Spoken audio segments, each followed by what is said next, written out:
This view is from the deck to my cabin. 5 miles away is the Pacific Ocean.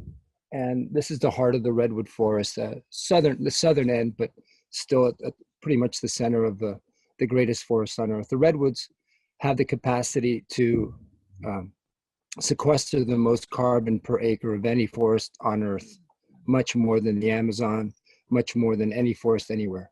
So it's, as far as global cooling, carbon sequestration is the most important thing. So the redwood forest is the most important forest per acre in terms of assisting in the global cooling effort that many people are very interested in pursuing.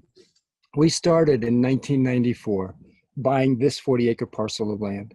And I did 5 years of work to learn how to thin out the forest, how to improve the stand composition, how to lower the erosion, how to increase the quality of the remaining timber, and basically how to reverse decades, in some cases centuries, and here it's been since the 50s, decades of poor, short-sighted forestry practices. Not to blame the elders. I mean, back then forestry was, nature versus man mentality. It wasn't really until the 70s that, basically from the pictures of Apollo, that people started to think of the earth as Mother Earth, and environmental ethic really kicked in. I don't want to talk too long. I just want to go to your questions. Basically, we've been able to restore several hundred acres here over the past 25 years and develop a product line with Forever Redwood to sell the limited amount of lumber that we pull out of the forest. People ask us all the time, well, how can you make patio furniture if you're, and how can you restore forest land if you're, cutting trees? Well, the answer is you just limit the rate of cut to way less than the forest naturally grows. And very simple math, this forest here grows about 50% additional timber every 15 years. That's a very conservative amount. It's actually a little bit more than that, 50%. And we cut 20% of the stand every 15 years. So basically we cut about 40% of the additional growth or the interest while you never touch the principal. And that's the basic math on restoration forestry, so that you can create a business model where you're actually taking wood out of the forest in a very conservative way while restoring it and creating a model that finances it. So you're not dependent on handouts or the government. Government policy goes up and down and changes with every 4-year election. So you can't count on government policy long-term to do a consistent good forestry.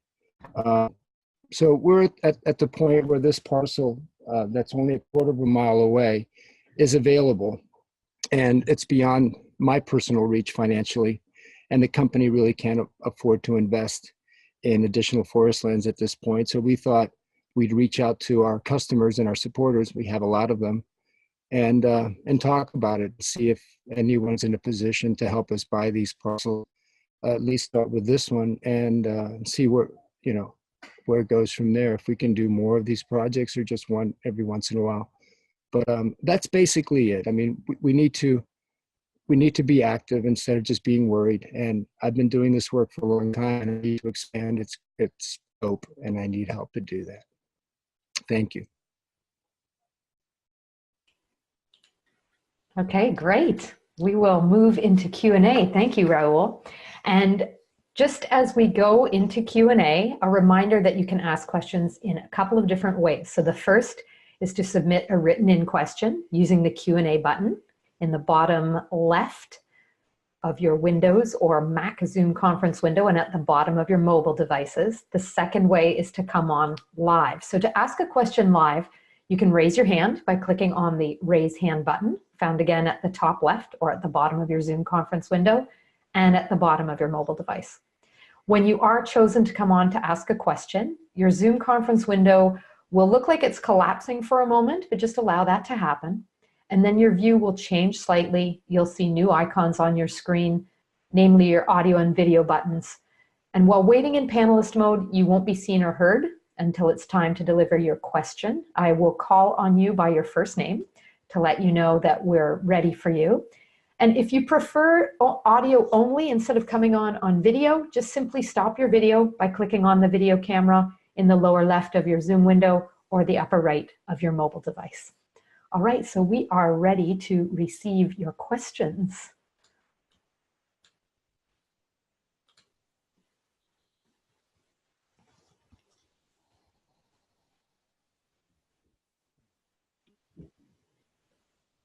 We have a quiet crew today. Sherry, can you see how many people are on the call? I can. So we have 3 with us today. Okay. And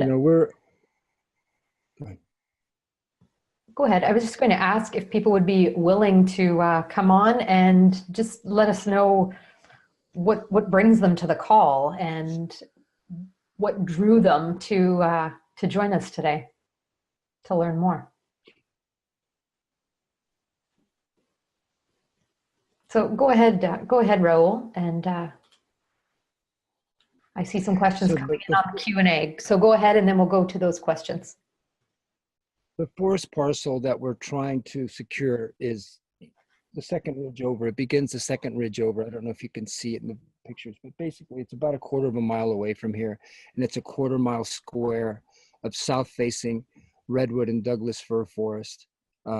It was heavily logged in the 1960s and has been in various hands over the past 20 years. The latest owners are in what is now legal marijuana trade here in California.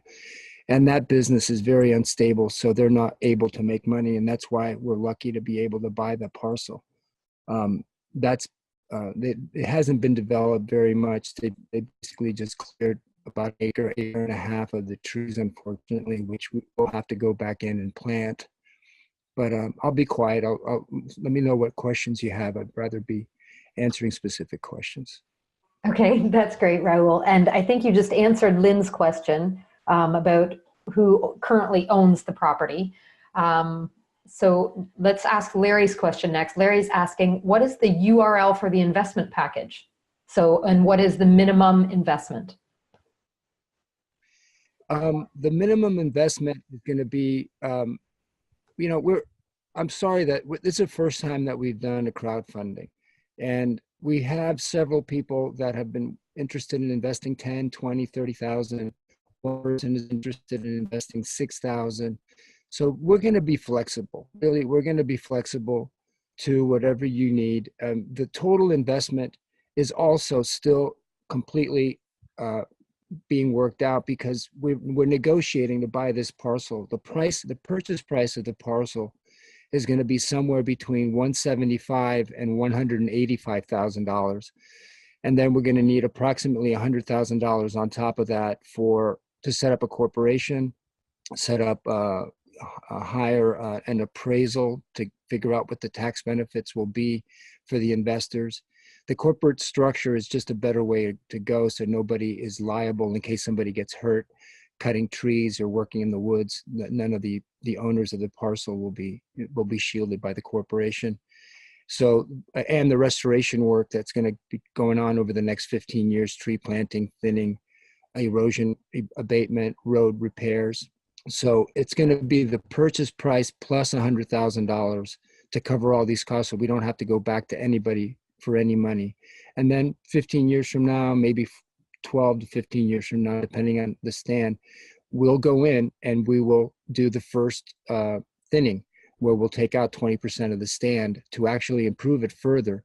And that's going to generate some revenue, which will keep a portion to continue to pay the taxes and the road maintenance and whatever else. But a portion will also be distributed to the partners. We really are just doing this for the first time, and we need to have everybody who's interested have a meeting of the minds how we want to do it, because some of the partners, some of the people that are planning on investing are talking about wanting to leave the proceeds from the thinning for 10, 15 years from now in the corporation to help buy another parcel down the road.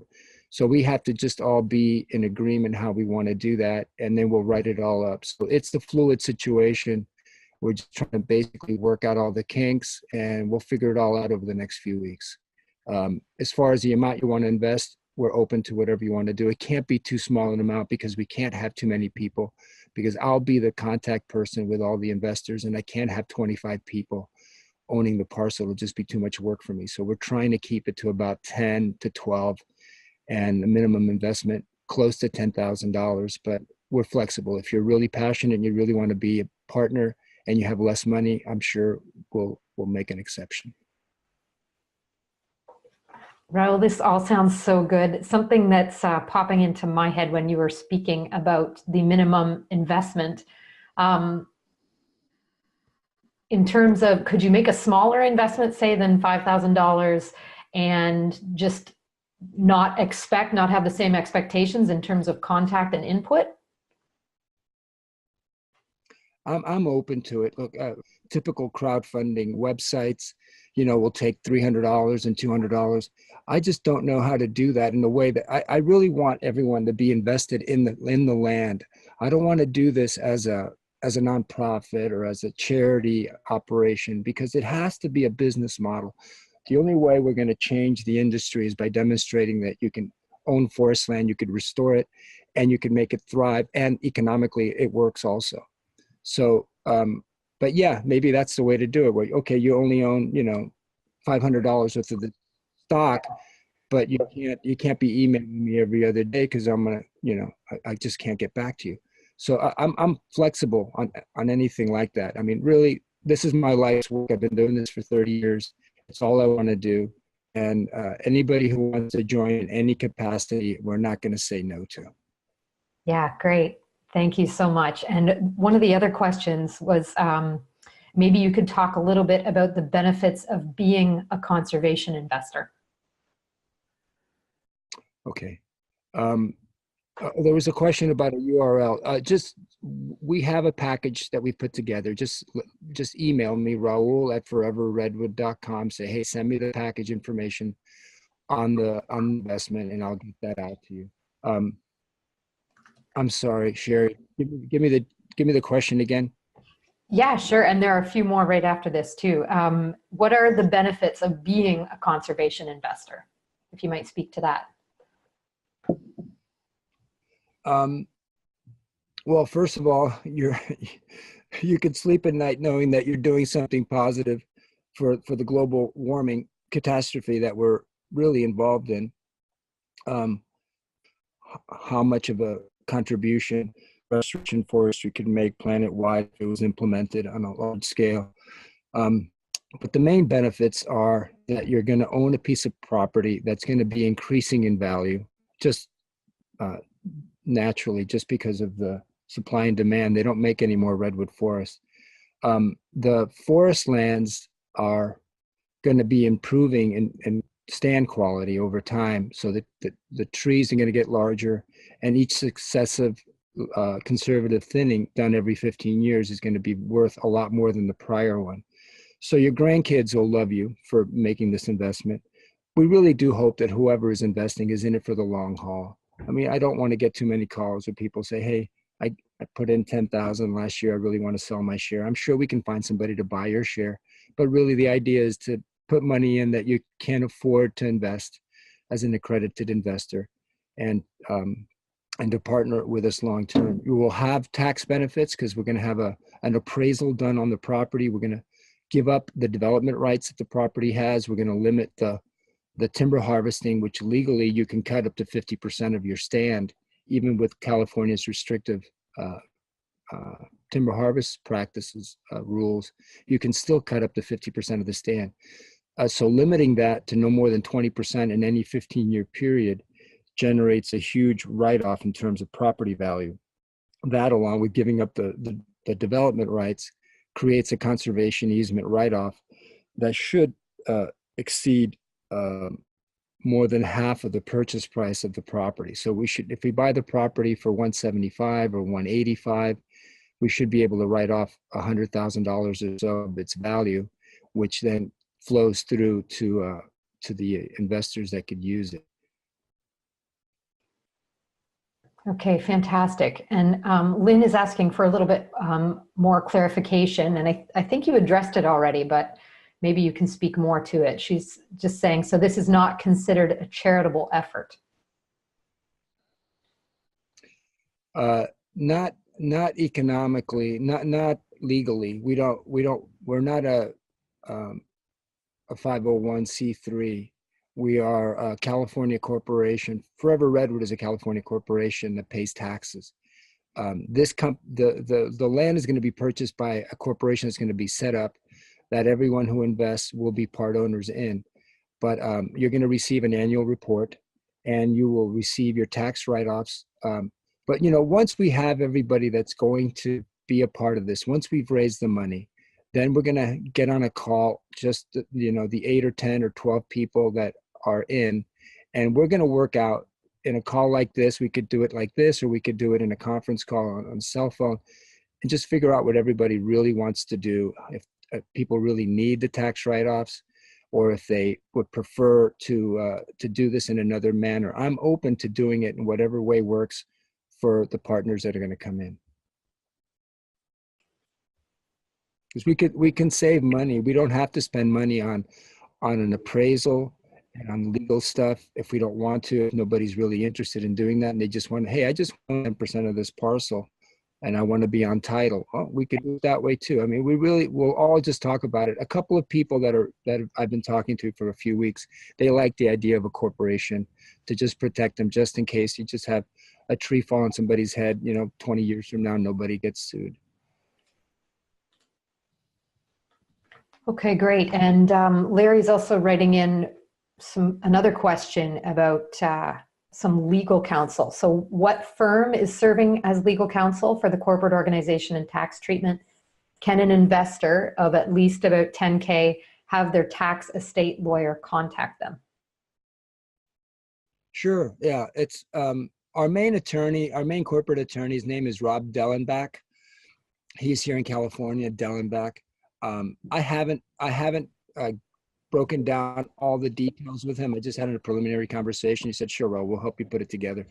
So the first thing is to get people lined up that are going to help us do this. Once we have the commitments, then we'll go to the next step, which is to close the escrow on the property and to get the legal stuff rolling. Raul, can people email you then to get Rob's contact information, your attorney? Yeah, sure. Yeah. Have him email me. I'll have to talk to Rob first since I've only had a preliminary conversation with him in November. But yeah, absolutely. If you're interested in investing, we expect you to do your due diligence, and we'll support you with any questions and any documentation you need.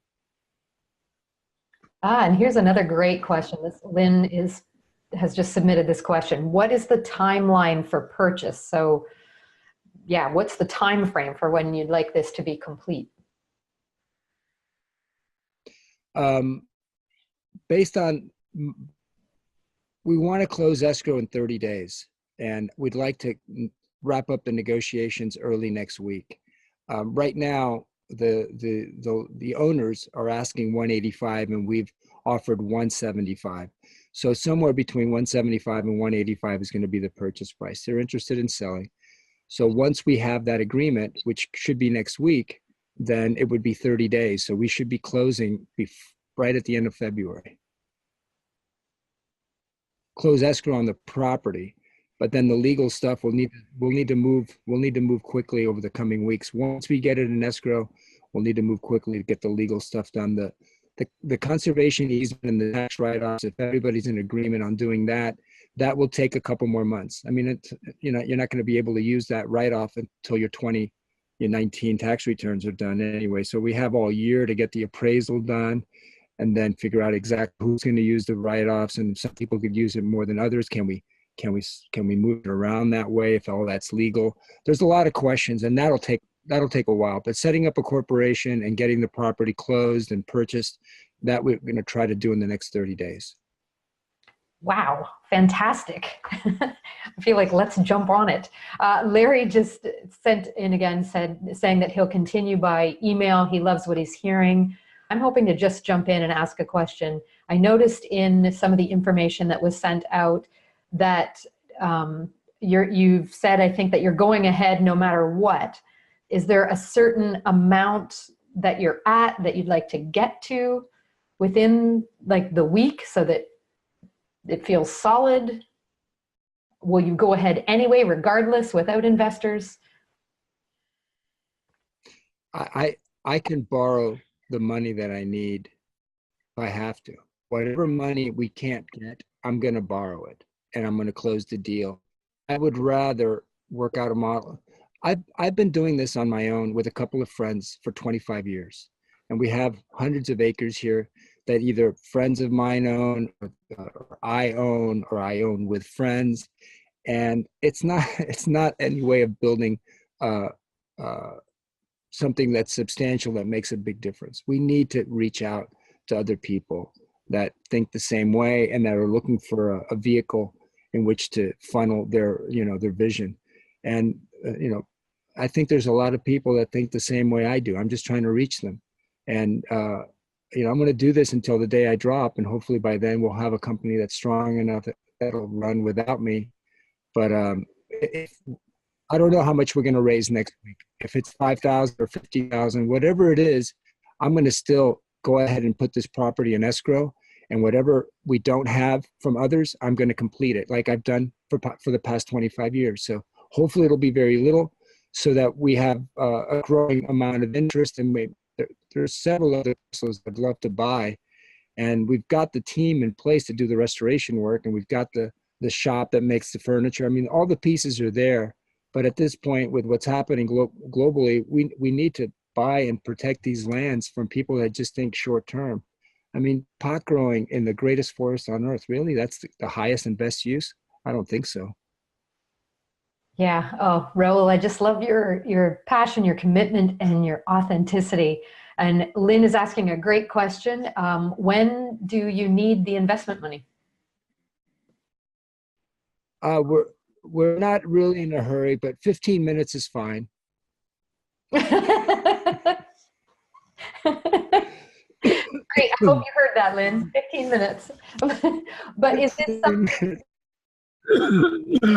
something that other people can join in after if they haven't heard about it in the next week or 30 days? Yeah, sure. Look, we're not Merrill Lynch and everything's got to be by the bureaucratic paperwork. I mean, we're basically figuring it out as it's mostly heart and passion trying to get this done. Of course, we'll do the legal, crossing the T's and dotting the I's and making sure everything is done right, but we're flexible in how it's going to happen.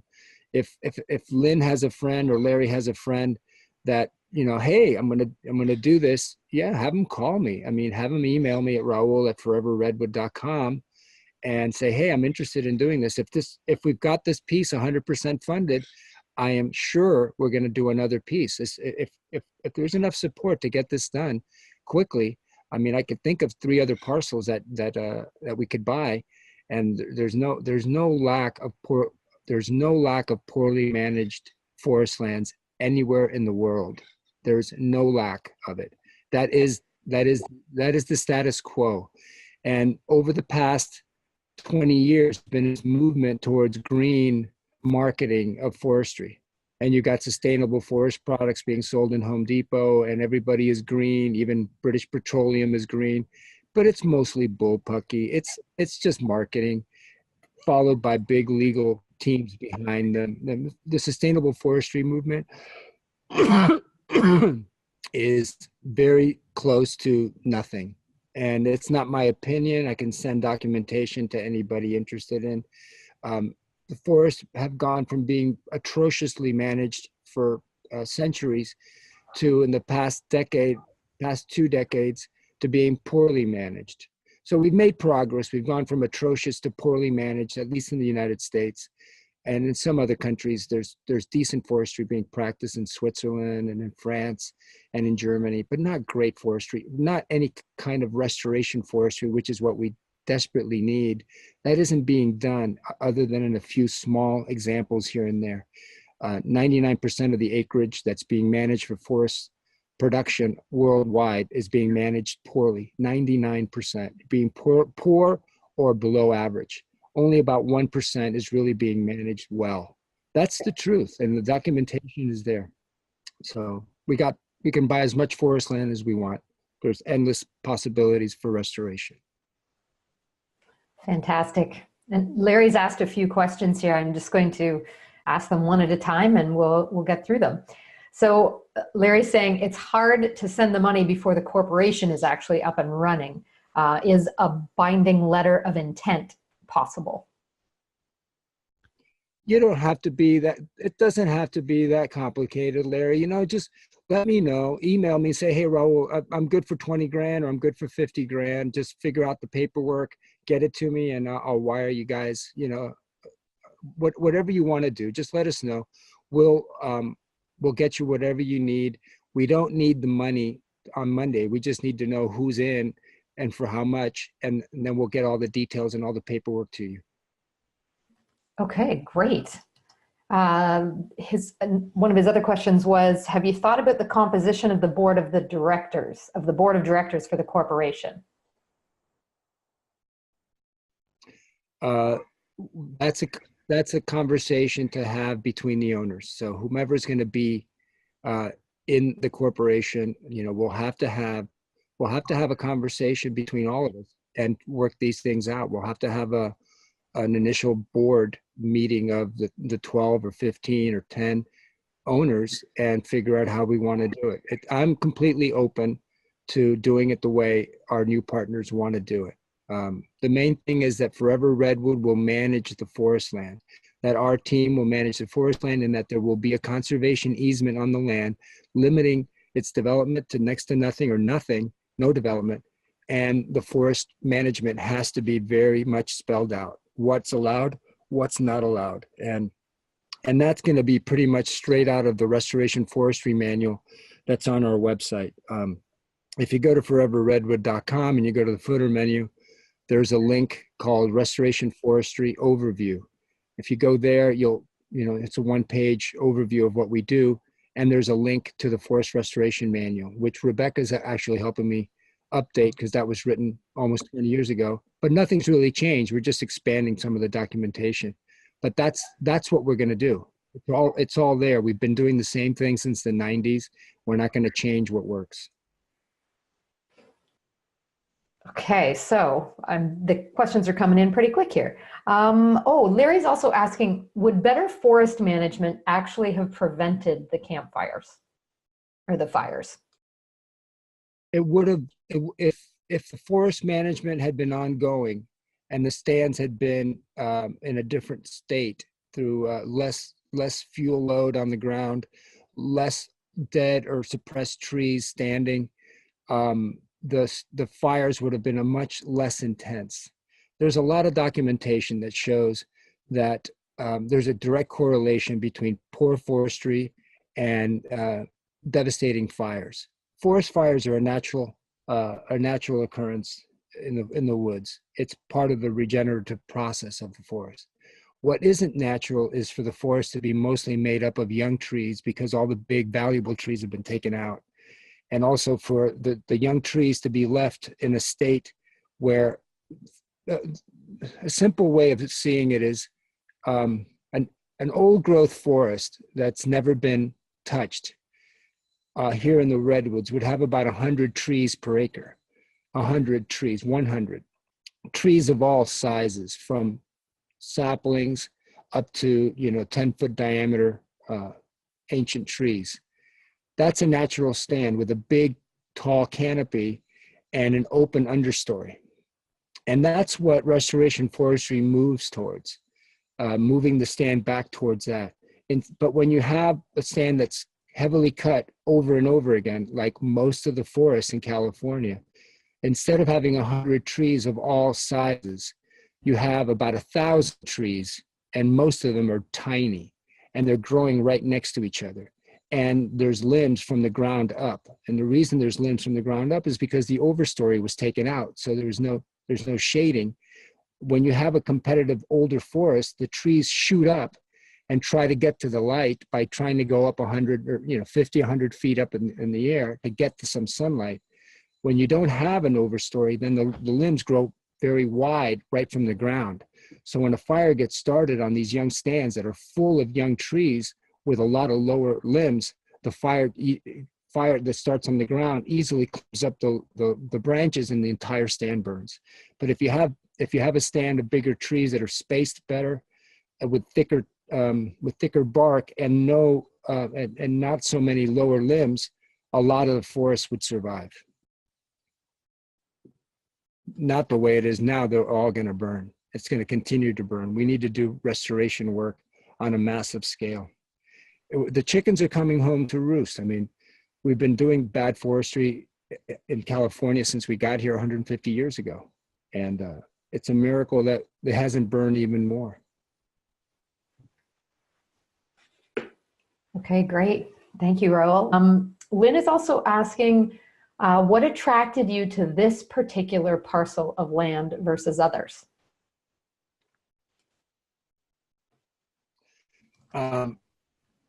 It's adjacent to land that we already own. So the first thing that we look for is land that's already adjacent to lands that we've already managed, because it's an easy extension. It's less work for our crews to cross over from our own lands over to new lands. The roads can be easily connected. If we have to pick up a stand that's on its own, there's a little bit more development work. So it's just more efficient. It's economies of scale.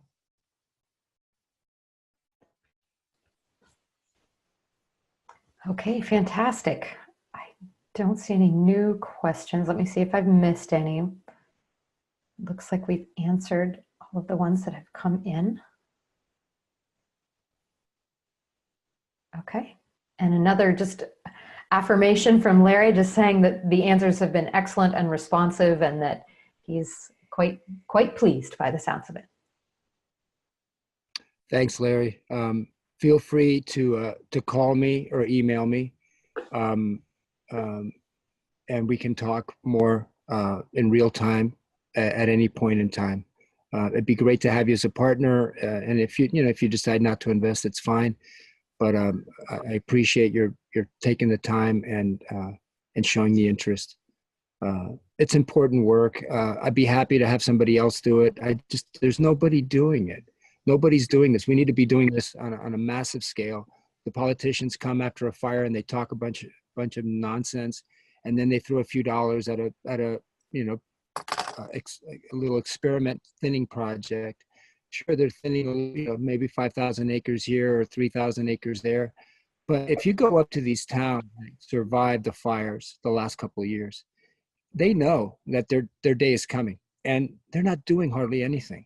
We need to be thinning on a massive scale. I mean, that's beyond my capacity. I'm just going to focus on the redwoods and try to do good forestry here and try to show an example, and hopefully with enough partners, grow it out as much as possible to maybe, get a foothold in an industry that really hasn't changed hardly anything on the ground since they've been here for 100 years. I mean, nothing's really changed. It's just mostly marketing. Even the big companies, I mean, most of the redwoods are owned by the Fisher family, the Gap, the family behind the Gap stores. They own 500,000 acres around us and north of us, which is about half of the working forest of the redwoods. They own it. And they manage it better than Louisiana Pacific and Georgia Pacific before them. But that's not saying much. The past owners of Louisiana Pacific and Georgia Pacific back in the 70s and 80s, even to the 90s, they talked about cutting the tree down to the size of a baseball bat. I mean, they were cutting as much as they possibly could and obfuscating what they were doing and, breaking the rules constantly.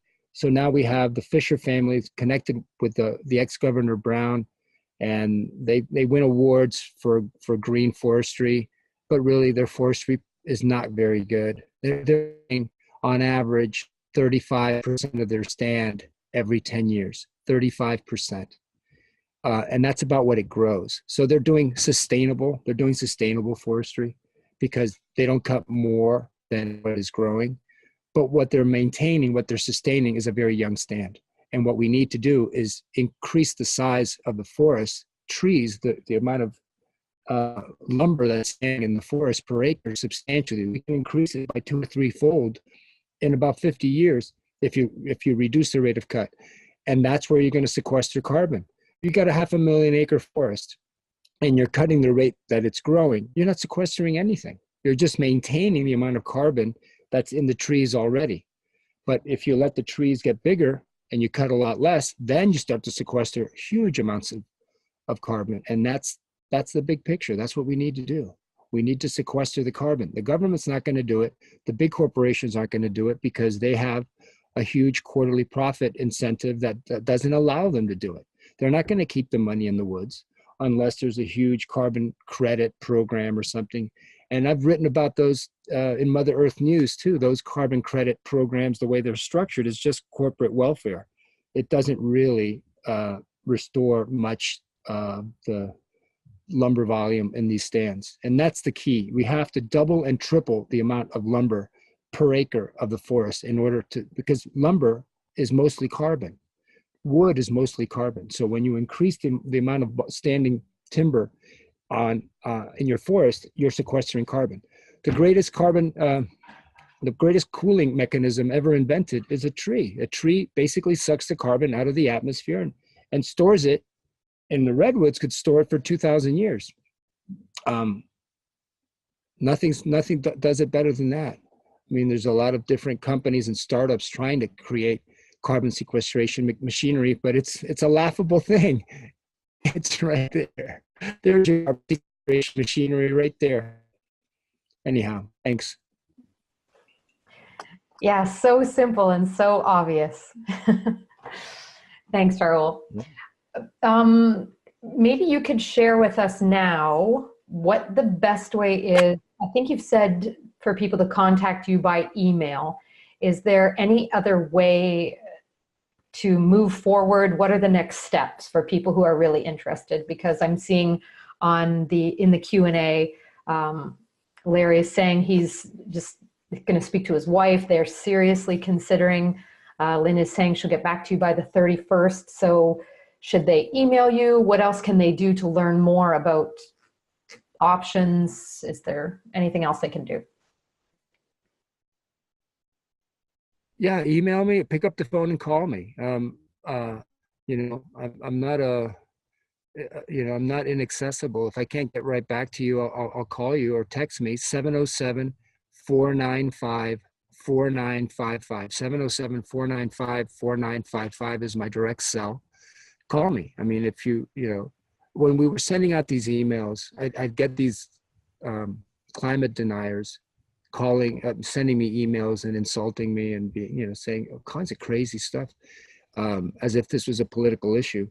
But if you just want to talk about investing in forest lands, of course, just call me. If you're a climate denier, please don't call me. I mean, I wish you the best, and I wish you were right. That's what I tell all these climate deniers that email me.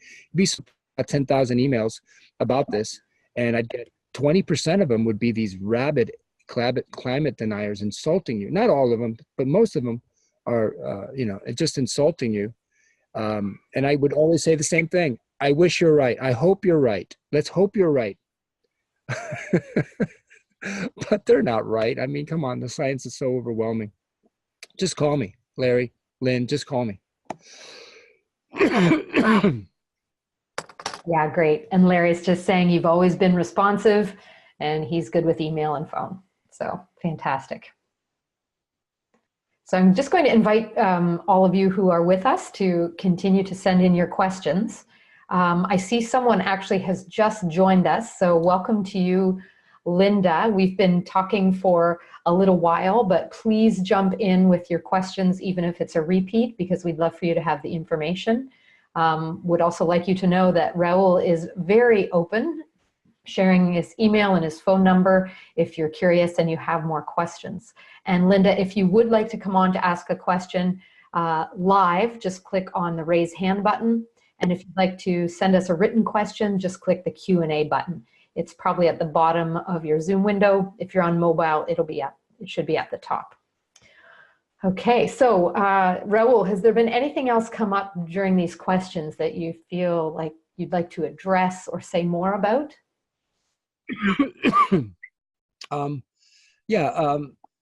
Thank you. Just thank you for being interested. Thank you for sharing concern. And this is my life's work. I might be repeating myself. This is what all I've been wanting to do since I was about 30 years old and got my head out of my adolescent, grew out of my adolescence and realized that what I wanted to do and what was important for me. And I've always put my money and my time where my mouth is. And anybody who knows me knows that I'm completely devoted to this. And as long as I'm alive, I'm going to pursue this work. I think it's very important. I think it's hardly being done. And we've got a few good partners. I don't want to make it sound like we're the only ones doing this. A few minutes ago, I said 99% of the forestry practice worldwide is substandard. I might be an exaggeration. Maybe 90% of the forest worldwide, outside of government, is being mediocrely or poorly done. But it shouldn't be that way. And we can't expect the government to really change forestry practices on a sustainable, permanent basis. It's been done. There are a few exceptions. In Switzerland, they changed forestry practices dramatically about 100 years ago, because in Switzerland, they live in the base of the mountains, and they were doing poor forestry in the 19th century, and entire villages were disappearing in landslides because there wasn't enough trees to hold the soil. So they did it out of self-preservation, and Switzerland has some of the best forestry practices in the world. But that's a very rare exception. So I came to the conclusion a long time ago that you can't count on the government to do anything long-term that you can count on that'll work for the environment. It just, the Republicans come in, the Democrats come in, they all change it. If you watch how the U.S. Forest Service has been managed for the past 100 years, you'll see how it goes through these cycles of very conservative management and then very aggressive cutting and then very conservative management. And so there's no consistency. So we have to do it ourselves. How we set it up business-wise, who owns what, who's going to be on the board of directors, it doesn't make any difference as long as we all agree on the standards to be applied to the forest in perpetuity. That's the main thing. Yeah, beautiful. And Raul, I'm curious, how is the harvesting and the management actually done? What's the process? What does it look like? Okay, that's a good question. So for example, this piece, what will happen? So let's say we close escrow at the end of February. We have to wait until the ground is dry to go in. But starting in May, we'd send in a 2 or 3 person crew to thin out all the trees that aren't going to make it anyway. Like I said, if you've got 1,000 trees per acre, eventually, you're going to be down to 100, 120 per acre. Well, we're not going to do that in one shot because it's too hard. But you go through and you take out about half the trees. It sounds like you're taking out a lot, but mostly what you're taking out is 2-inch trees, 4-inch trees, 6-inch trees that are already dying because there's bigger trees right next to it that are taking up most of the sunlight. So you're lowering the fire hazard, you're thin up the limbs of the tree so that there's nothing near the ground. And you basically go through and you reverse the process that was done before. On a parcel like this one down here, this 40-acre parcel, we'll have to put in a couple thousand hours of labor to thin the first 40 acres. We're not going to pull out any lumber that you could use.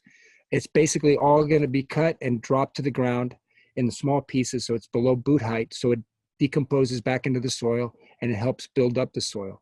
That's the very first thing that we always do when we purchase a piece of property. Second thing we do at the same time is fix the roads. If there's any erosion issues, we deal with it by outboarding them and different boring things that people aren't going to be very interested in. Then we'll come back and do a little bit of tree planting where it's necessary. Over the years, we've learned that tree planting in the redwoods isn't that big a deal. It's not that necessary in most cases. Only in some areas like this piece here that's had 1.5 acres just bulldozed well, that will have to replant. But mostly, if you just thin out the stand, it'll reseed, and the redwoods resprout from their own roots. So the forest will regenerate if you just let it. The forest will come back if you just let it. The most important thing to do with forestry is to do little, is to just help mimic the natural cycles. And so then we do that, and then we'll come back again in 6 or 8 years and do another thinning. And then another 6 or 8 years after that, we come in and do the first harvest, which also includes a thinning, and continue to do the erosion work. And by that point, 15 years from now, the stand will have been completely transformed. And I can show people what a transformed stand looks like in another call versus a similar aged stand that was also harvested in the 60s that hasn't been touched. And the difference is night and day. You can't even walk through the ones that haven't been thinned because you've got limbs right in your face.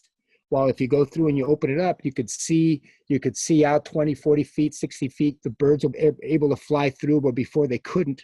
It's dramatic, and it's labor intensive. And that's why on top of the money that we need to buy land, we need to raise another $100,000. Most of that is for forest restoration work.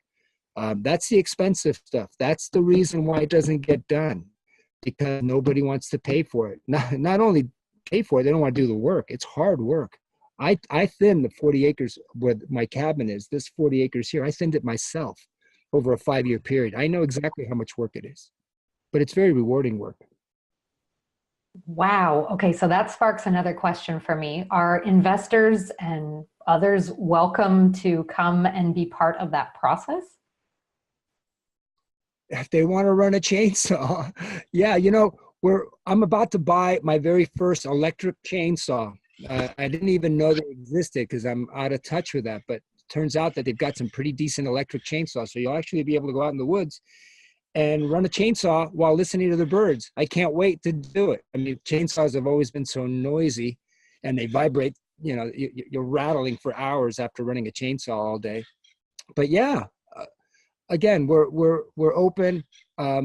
You're not going to be covered by our workers' comp, so we'll have to figure out how to protect the liability. But yeah, you want to come out and run a chainsaw, you want to come out and plant trees, be on a road repair crew, or just come hiking. I mean, what I do recommend is that you just come out. If you're going to invest in the property, if you're near Northern California, if it's a drive that you can make, come on down. I'll meet you here, and we'll walk around the woods. I'll show you what the stands look like after they've been thinned a couple of times versus stands that have never been touched, and it's pretty dramatic, the difference. Wow, it makes me want to just drive to the airport and come right now. And Larry is asking, how long is the drive from the San Francisco airport? From San Francisco, it's about 3.5 hours from the airport to where I am right now. It's about a 3.5 hour drive. If you've got the option, you want to fly into Santa Rosa Airport. Santa Rosa is in Sonoma County, and that cuts your commute in half. From Santa Rosa Airport here is a little bit under 2 hours. Okay, great. And he did note that he's not going to bring a chainsaw. He's just coming for a visit. I'll give him a shovel and he can plant at least one tree while he's here. I think that's reasonable. No, that's great. I've got another gentleman that lives in Central California who's going to be coming out in the middle of February. He's interested in seeing it for himself too. But it's I don't know how clearly you can see, but there's that first ridge right over there, about 1,000 feet behind us. Right over that ridge is the beginning of the parcel, and it goes 1/4 mile east of here and then back up the hill. It doesn't quite make it down to the year-round stream down there, which is the North Fork of Fuller Creek. So it doesn't have any year-round stream, but it does have 2 seasonal streams on it, which are running right now, but they dry out in the spring. It's a pretty spectacular view. Mhm. Thank Okay. you. Yeah, thank you, Raul. It's just beautiful. It looks like our It's question. hard for me to Go it's ahead. hard for me to see the screen. That's why I don't look at it, because we wanted to show this view, but the sun's in my face. I'm really looking at the camera. I can't really see the screen that clearly anymore because where the sun is at. But I hope everybody was able to see the view. Um, Yes, we can see the view and we can see you, and it's just, I'm just having a lot of appreciation for your idea to do this outside and be there. It's just really fantastic. Gives us a visual. yeah, I thought it was important. I'm glad the audio and the video held. I know we were concerned that it was going to get choppy, but it's been pretty good, right? It's been pretty good. There've been a few warbles, but it's been pretty solid. Now, is there anything else that you would like to share or anything else to say in closing as we wrap up? No, I think we've covered. I can't think of anything that hasn't been touched upon. Um, we one of the persons that is considering being a partner said that maybe we should offer anybody who's a partner, a permanent discount to buy anything from the website anytime, and that goes without saying. If you're an insider, if you put your money where your mouth is and you're a partner with us, you just have to pick up the phone and say, "Hey, Raul, I want a pergola and it's $10,000. Can you give me a break?" The answer is, of course, we'll give it to you at cost for being in the trenches with us. Oh, thanks. That's very generous. Wonderful. Well, Forever Redwood isn't made. It wasn't built for me to make any money or any of our partners. I mean, we want to, of course, get our money back that we put in, but it's really about building a business model that can be emulated. That others can say, you see there, Forever Redwood, they manage forest land, they make a value-added product line, they restore their lands, and they make a profit. And that's the model that we're hoping that we can expand on. So the more people join us, the better chance we have of raising consciousness about this. Yeah, beautiful. And thank you, Raul. And I'm just going to let everyone know that in just a moment, I'm going to pop up Raul's contact information. So you'll be able to see that on the slide, and just say thank you to all of you so much for being here with us and for yeah, bringing your hearts to the project. Thanks, everybody. Thank you for taking the time on a Saturday morning, and reach out to me if I can if I can answer any questions. Just pick up the phone and call me. Okay, thank you. Goodbye, everyone. Thank you.